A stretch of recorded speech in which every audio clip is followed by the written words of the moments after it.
Oh, Black Lives Matter in trouble again. The leader of the Oklahoma City chapter is accused of using millions of donations as her personal ATM, and now she faces 25 federal counts. That's very serious. David Spunt, live from Washington with more. Hi, David. Hi, Dana. Her name is Tashella Sharia Moore Dickerson. According to federal prosecutors, she's 52 years old. She ran Black Lives Matter, the Oklahoma City branch, and is charged with wire fraud and money laundering. Authorities say she began her tenure leading the organization in OKC back in 2016, giving her access to PayPal, Cash App, bank accounts of the Black Lives Matter chapter. They say that she put at least $3.5 million, $3.15 million, I stand corrected, in return bail checks supposed to be used to post bail for people into her personal accounts, rather into the chapter accounts. These are some. Hey guys, welcome to the video. This is Justin Paul. Okay, so today I'm reacting to the news that a Black Lives Matters leader of the Oklahoma City chapter has been charged with money laundering and fraud. Apparently, she transferred over $3.5 million of funds that was supposed to be used to help bond people out into her personal account. And the Department of Justice, as you can see on the screen, is alleging that, she used it for travel, shopping, and, food and groceries deliveries. Not saying I'm shocked at this type of news because, we do know that people who most times, people who lead these type of organizations where it's just like for a specific group, they like to take advantage of, situations. And, sometimes, the worst people are the ones who get the ideal of starting these type of groups, and, they get access to more money than they have ever seen, and they end up, doing things like this. Very egregious, and definitely a person who took advantage of the situation and what was going on, um, especially around that time because it was really the height of all the George Floyd stuff, and it's just a shame, somebody that's in their 50s, would result into doing something like this, especially being that, they're supposed to be in a position of leadership. And, this isn't really showing much leadership skills when you're taking money that's supposed to be for a certain cause and using it for your own personal gain.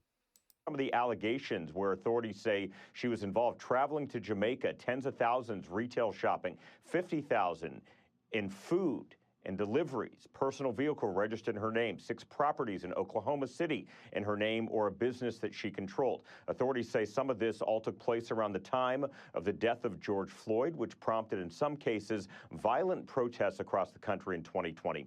Now, the BLM National Office telling Fox News she is part of a separate local organization.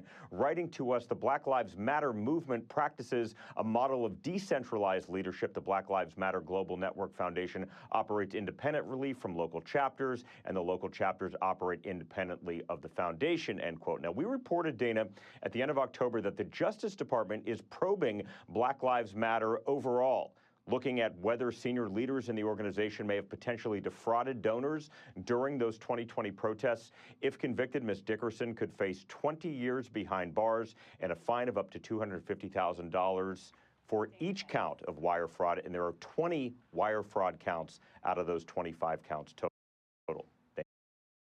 Wow.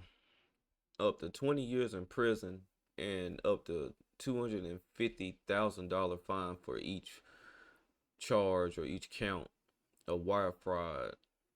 And they said it was like 20 counts. That's crazy. It's just, my question is, was it worth it? I got another video here. And it's crazy with the whole Black Lives Matter, with that whole organization, how for the statement from the organization is saying that the local chapters operate independently from, the bigger chapter, and the DOJ is looking into the bigger chapter as well. Just trying to see if they actually took advantage of donors around that time because, you know, they were getting a lot of donations and stuff like that. Again, it's just, you know, people who really take advantage of situations and, you know, they just don't do what they're supposed to do with the funds.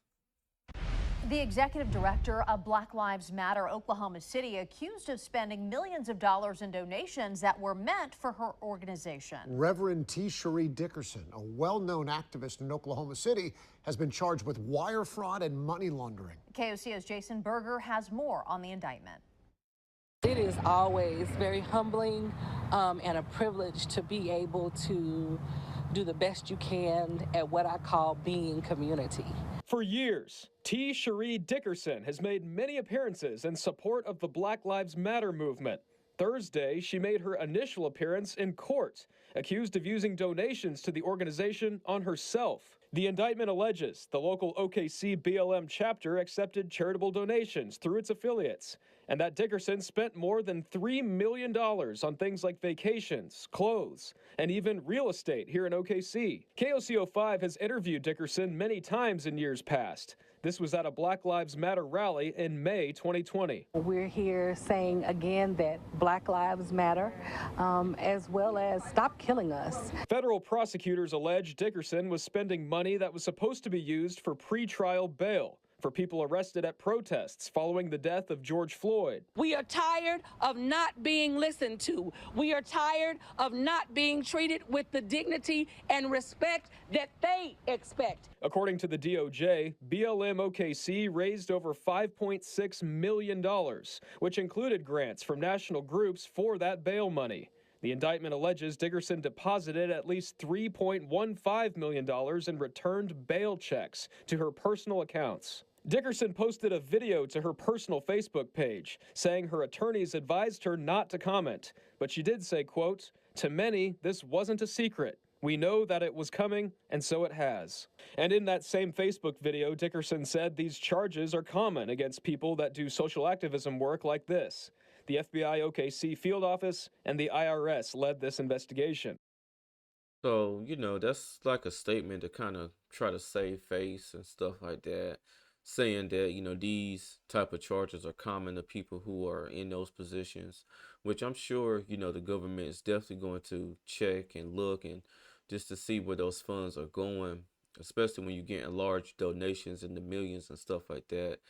But just bad actors, you know, people who kind of see a situation, see where they can take advantage of other people's sympathy to, you know, send and empathy to send money in. And, you know, this is what we have here. Not saying that she's guilty or anything like that, because she still has to go through her due process. But what an egregious accusation. And especially, like I said, it's